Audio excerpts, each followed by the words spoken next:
Hello everyone and welcome back to another unit comparison in the Red Dragons Coalition. Today we actually have two Chinese units. This is relatively applicable if you're doing just China National as well. The PGZ-80 25-point anti-air piece and the PGZ-95 70-point anti-air piece. And I mean, just naively looking at this, I would take the 95 every time, so I'm glad we have an expert here with us, Osama bin Lifton, from the Blitz War community, to take us through which one of these is a good choice and why. Yeah, so basically the PG-95, it is excellent at killing planes if they get close. That gun is it will just shred any sort of plane that comes through it.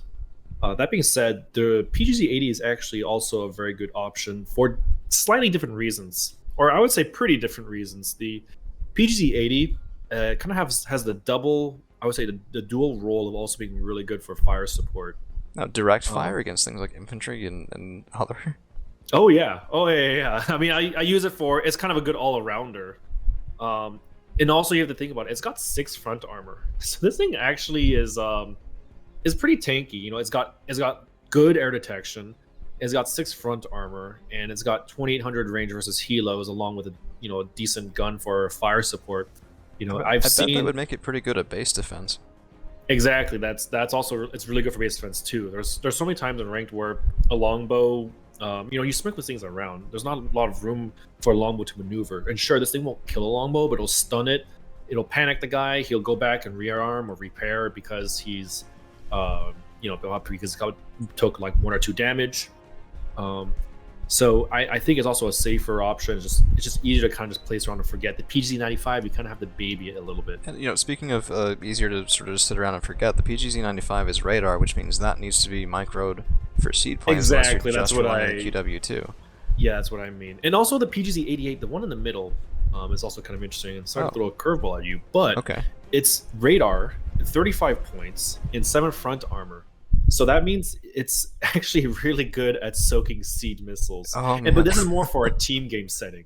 You turn this on, you leave it on, and seed missile. It takes 2 seed missiles to kill it, with the exception of a couple of seed missiles. So your average. So I'm assuming there are some nations that the seed missiles they're high enough AP you'd expect it to still kill it. But I mean the lower AP value ones I guess it reminds me a lot of the British line of the heavily armored, like the marksmen, things like that. Exactly, and this actually comes with very good air detection at 35 points. Oh, geez. Armor, it'll soak, so it's very, very good for team games. Probably not so much for ranked games, because you should have the micro, to use the 95 or at least the 80 for fire support. So I know the support tab is often very contentious, especially for sort of 1v1s and ranked games and things like that, but which one of these 2 units, or 3 units rather, would you take in a ranked game and why? Or is it sort of one of those fit in both and make the tab work around it type situations? So it really depends what I want from a deck. The PGZ-95 for things like mech is just honestly it is unfortunately the best anti-air piece you get, so you're kind of forced to take it. If you need anti-helo and anti-aircraft power, the PGZ-95 is where it's at.